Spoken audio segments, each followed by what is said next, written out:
अरविंद केजरीवाल 177 दिन बाद जेल से बाहर आए। जमानत पर बाहर आए हैं सरजी। किस मामले में? घोटाला किसका? शराब का। लेकिन जश्न इस तरह से मना है जैसे लगता है कि कोई विश्व विजय करके वापस आए हैं, देश की स्वतंत्रता की लड़ाई लड़के बाहर आए हैं। इस तरह से अरविंद केजरीवाल का स्वागत किया गया। यह देश में गलत नजीर है। भ्रष्टाचार को क्या हम सेलिब्रेट करेंगे? भ्रष्टाचारी जमानत पर बाहर आएंगे तो क्या उसका उत्सव मनाया जाएगा? क्या इस कदर हमारी सामाजिक जो जागरूकता है या समाज के रूप में क्या हम इतने नीचे आ गए हैं?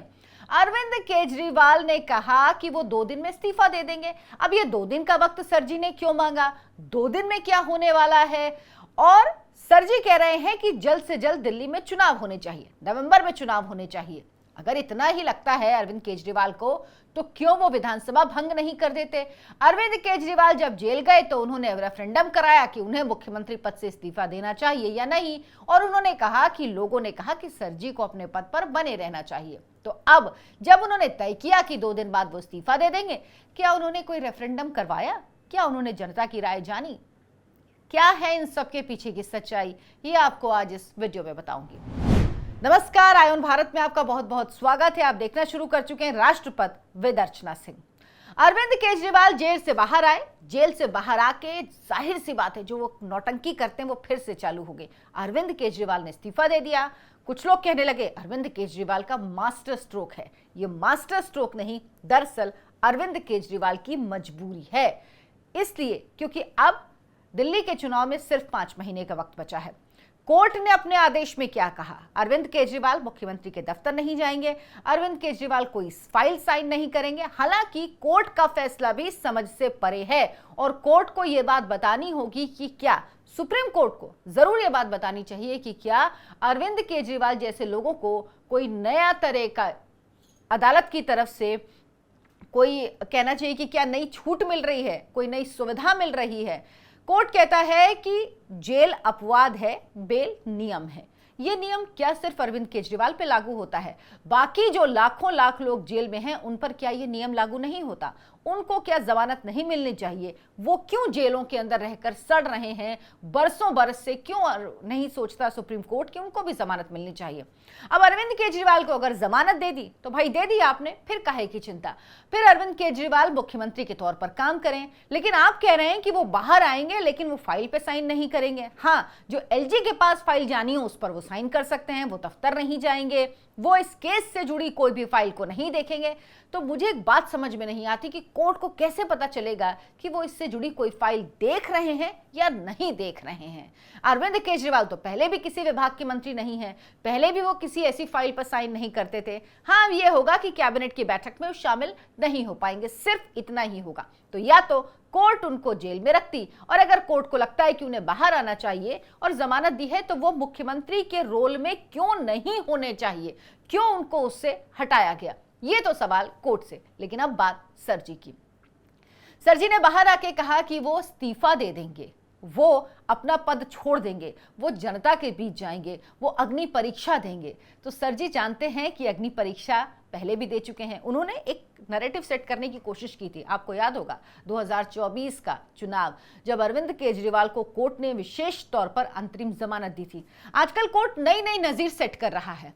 अरविंद केजरीवाल को दी भ्रष्टाचार के आरोप में जेल में, लेकिन अंतरिम जमानत दे दी कि आप प्रचार करिए।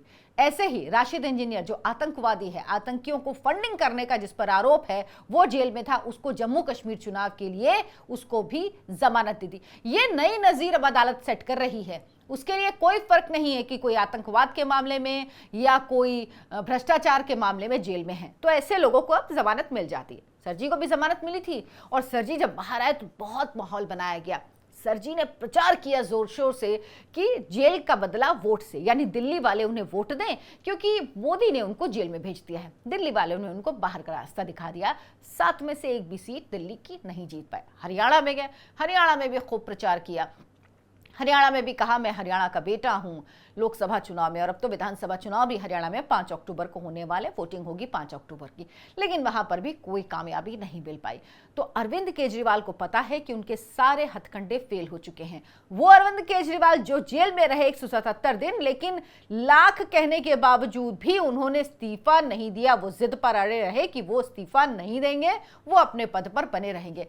अब ऐसा क्या हुआ कि उन्होंने इस्तीफा दे दिया? दरअसल वो जानते हैं कि उनकी सरकार ने कोई काम नहीं किया है और आने वाले 5 महीनों में उनके हाथ में कुछ खास है भी नहीं, तो वो कुछ कर भी नहीं पाएंगे। इसीलिए उन्होंने सोचा कि एक डमी मुख्यमंत्री बिठा देते हैं।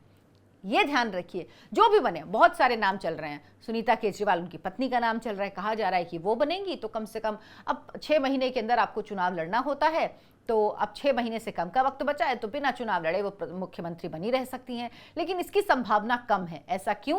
क्योंकि पहले ही सुप्रीम कोर्ट अपने एक आदेश में कह चुका है कि कोई भी व्यक्ति अगर मंत्री, मुख्यमंत्री या प्रधानमंत्री बनता है तो कोई सीट खाली होनी चाहिए, और दिल्ली में कोई सीट खाली नहीं है। तो किस आधार पर वो ये दावा करेंगे कि वो चुनाव लड़ सकती हैं या वो चुनाव लड़ेंगी और वो मुख्यमंत्री के पद पर आ जाएंगी? क्योंकि अभी मेरी जानकारी जहां तक है वो पार्टी की फॉर्मल सदस्य भी नहीं है। तो सुनीता केजरीवाल का नाम इसलिए मुझे कम लगता है, लेकिन एक फैक्टर है जो बहुत स्ट्रांग है, जिसकी वजह से लगता है कि सुनीता केजरीवाल को अरविंद केजरीवाल मुख्यमंत्री बना सकते हैं, क्योंकि वो नियम कायदे कानून नहीं मानते। ये बात आप जानते हैं। और ऐसा नहीं कि इस नियम के बारे में अरविंद केजरीवाल को, सुप्रीम कोर्ट के इस फैसले के बारे में अरविंद केजरीवाल को नहीं पता है, सब पता है। लेकिन उसके बावजूद भी अरविंद केजरीवाल ऐसा कर सकते हैं। क्यों? इसकी बड़ी वजह है शीश महल, ताकि अरविंद केजरीवाल को शीश महल ना छोड़ना पड़े। वैसे भी अगर अरविंद केजरीवाल किसी डमी को मुख्यमंत्री बनाएंगे, क्योंकि जो भी बनेगा, आतिशी का नाम चल रहा है, सौरभ भारद्वाज का नाम चल रहा है, कैलाश गहलोत जो है उनका नाम सबसे आगे है, और कुछ लोग योगेंद्र यादव का नाम भी ले रहे हैं, और कुछ लोग गोपाल राय का नाम भी ले रहे हैं। तो इनमें से कोई भी बनेगा, इसकी मुझे उम्मीद कम लग रही है। लेकिन अगर कोई बनेगा भी इनमें से, जो कि तय हो जाएगा, लग रहा है कि तय हो जाएगा नाम, वो सिर्फ और सिर्फ डमी होगा, जो सिर्फ बैठेगा। अरविंद केजरीवाल जो कहेंगे वो करेगा। हर एक काम वो होगा जो अरविंद केजरीवाल कहेंगे, क्योंकि अरविंद केजरीवाल का ही मतलब आम आदमी पार्टी है। अरविंद केजरीवाल के बिना आम आदमी पार्टी का कोई भी नेता अपने दम पर चुनाव नहीं जीत सकता, अपनी सीट पर जीत हासिल नहीं कर सकता किसी भी हाल में। मनीष सिसोदिया को लेकर अरविंद केजरीवाल ने दावा किया कि ना मैं मुख्यमंत्री रहूंगा, ना मनीष सिसोदिया बनेंगे। मनीष सिसोदिया ने ऐसा कुछ नहीं कहा, लेकिन उन्होंने मनीष सिसोदिया की तरफ से घोषणा कर दी। उस समय मनीष सिसोदिया की शक्ल जरूर देखने वाली थी। वो बेचारे कितने परेशान थे, उनको देखकर लग रहा था कि भाई मुझे बोलने दीजिए ना, मेरी तरफ से आप क्यों घोषणा कर रहे हैं। और अरविंद केजरीवाल के जाने के बाद मनीष सिसोदिया को लग रहा था कि उनका ही नंबर आएगा, वो ही मुख्यमंत्री बनेंगे। लेकिन वो मुख्यमंत्री नहीं बनेंगे, क्योंकि उनके संगठन और पार्टी में अच्छी पकड़ है। अरविंद केजरीवाल देख रहे हैं कि इस समय पार्टी में भारी टूट चल रही है, तो वो किसी भी हाल में नहीं चाहेंगे कि जो मनीष सिसोदिया हैं वो किसी तरह से मुख्यमंत्री बने। अब अरविंद केजरीवाल के इस नाटक की वजह सिर्फ यही है कि अरविंद केजरीवाल जानते हैं वो योजनाएं लागू नहीं कर सकते। Free free free free free का ऐलान करके ही वो चुनाव जीते थे, पिछला भी 2017 का। अरविंद केजरीवाल ने 2019 में जो चुनाव जीता था, उस समय मनीष सिसोदिया ने बहुत कम वोटों से जीत हासिल की थी। यानी कोई भी नेता इस लायक नहीं है जो अपने दम पर चुनाव जीत पाए। अरविंद केजरीवाल जानते हैं फ्री की योजनाओं का वो ऐलान अब कर नहीं सकते, इसीलिए उन्होंने ये एक चाल चली है। वो कह देंगे जो डमी मुख्यमंत्री बनेगा वो काम तो अरविंद केजरीवाल के हिसाब से करेगा, लेकिन कोई काम दिल्ली में नहीं होगा, कुछ स्कीम का ऐलान नहीं होगा, जो कि अब हो नहीं सकता। ज़्यादा वक्त नहीं बचा है, इतने सारे अधिकार नहीं हैं अभी उनके पास, बहुत लड़ाई लड़नी पड़ेगी। तो अरविंद केजरीवाल ये कह देंगे कि भाई मैं मुख्यमंत्री नहीं था, इसीलिए दिल्ली के लोगों को ये सुविधाएं नहीं मिल पाई। मैं आऊँगा वापस, तो वापस से मैं वो सब कुछ आप लोगों को दूंगा। यानी ठीकरा साड़ा उस मुख्यमंत्री पर अरविंद केजरीवाल फोड़ देंगे और अरविंद केजरीवाल खुद अपनी साफ सुथरी छवि बनाएंगे। अरविंद केजरीवाल दरअसल 2024 के चुनाव के नतीजे से, लोकसभा चुनाव के नतीजे से डरे हुए हैं। तब लोगों ने उनकी बात पर भरोसा नहीं किया, और अरविंद केजरीवाल जानते हैं कि अगर इस बार ऐसा कुछ हुआ तो उनके लिए बहुत मुश्किल होगी। इसीलिए अरविंद केजरीवाल ये सब चाल चल रहे हैं ताकि वो ठीकरा किसी और के सर पर फोड़ पाएं। अरविंद केजरीवाल ने 2 दिन का वक्त क्यों लिया? अरविंद केजरीवाल ने उस वक्त इस्तीफा क्यों नहीं दिया? वो चाहते तो वहीं पे इस्तीफे की घोषणा कर देते। इसकी वजह है कि पार्टी में अंदर खाने इतनी तोड़फोड़ चल रही है, इतना असंतोष है कि उसको साधे बिना अगर वो एक घोषणा कर देते तो उनको ये बताना पड़ता कि अगला मुख्यमंत्री कौन बनेगा। और अरविंद केजरीवाल, अंदर की खबर यह है कि अरविंद केजरीवाल जिस नाम को चाहते हैं वो सुनीता केजरीवाल हैं, लेकिन इस पर पार्टी राजी नहीं है किसी भी हाल में कि सुनीता केजरीवाल का नाम मुख्यमंत्री के तौर पर लॉन्च किया जाए। अरविंद केजरीवाल अपनी पार्टी में अपना रेलेवेंस बनाए रखने के लिए, क्योंकि पार्टी भी जानती है कि केजरीवाल का मतलब ही आम आदमी पार्टी है, इसके अलावा आम आदमी पार्टी का कोई वजूद नहीं है। दिल्ली के बाहर है नहीं, हाँ पंजाब में जरूर जीत गए थे, लेकिन इतनी कोई खास प्रेजेंस पंजाब में भी या कोई बहुत बड़ी जीत जरूर हासिल की उन्होंने, लेकिन ये समझ लीजिए कि ऐसा नहीं है कि राष्ट्रीय पार्टी बन गई है वो रीजनल पार्टी ही, भले ही 2 प्रदेश में उसकी सरकार हो। तो ये सब कुछ कोशिश है अरविंद केजरीवाल की लोगों की सिंपैथी लेने की। कोशिश है कि वो एक बार फिर से दिखा सकें कि वो कितने बड़े शहीद हैं, लेकिन अरविंद केजरीवाल को पता नहीं है कि जनता जानती है काट की हांडी बार बार नहीं चढ़ती, और वो अरविंद केजरीवाल का असली चेहरा देख चुकी है। अरविंद केजरीवाल को ये मुश्किलें सामने नजर आ रही हैं और इसीलिए अरविंद केजरीवाल ने पूरा जाल बिछाया है। ये पूरा उन्होंने एक कहिए कि लोगों को माइंड वॉश करने का एक पूरा गेम रचा है। अरविंद केजरीवाल गेम खेल रहे हैं, वरना जिस अरविंद केजरीवाल ने जेल के अंदर जाने के बावजूद, पहली बार ऐसा हुआ देश में कि सीएम जेल के अंदर था, सिटिंग सीएम, इस्तीफा नहीं दिया, वो इतनी आसानी से इस्तीफा नहीं देते।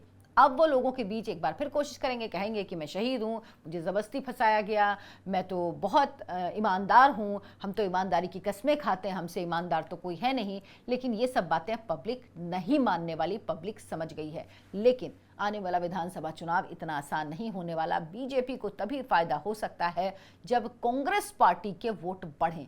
कांग्रेस के वोट नहीं बढ़ेंगे तो किसी भी हाल में फायदा नहीं होगा बीजेपी को।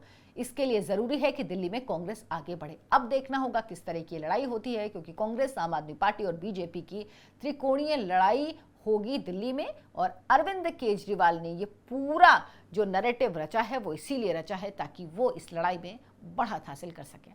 आपको ये वीडियो कैसा लगा हमें कमेंट करके जरूर बताएं। इस वीडियो को लाइक करें, शेयर करें और चैनल को सब्सक्राइब जरूर कर लें। नमस्कार।